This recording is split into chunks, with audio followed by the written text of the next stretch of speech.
هیچ وقت هم دوست داشتی؟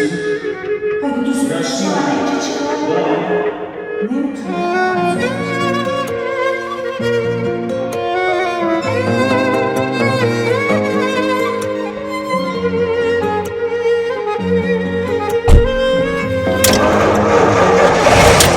یادش به خیلی یه روز چشات واسه خودم بود، گرفتی از من دوتا چشاتو.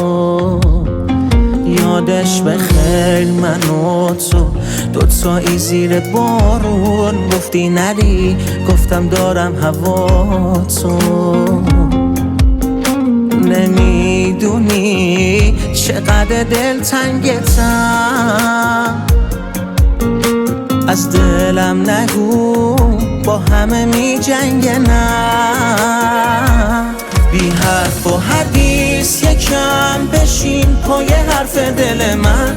نرو مگه چش دل من تو رو دوست داره، عاشقت دل من. بی حرف و حدیث میخوام بگم تو رو دوست دارم. نگام بکن همه چی فرق دارن وقتی که نیستی پیش دل من.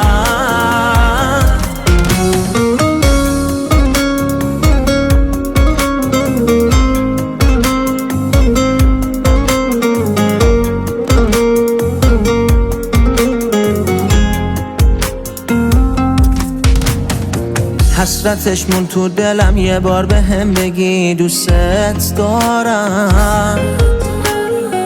یادت به هم میگفتی که با بقیه خیلی فرق دارم. میزنه بارون تنها تو خیابون، پرت حواسم به عکس دوتامون. بگو چی مونده از عشق دوتامون. بی حرف و حدیث یکم بشین پای حرف دل من. نرو مگه چش دل من تو رو دوست داره، عاشقت دل من.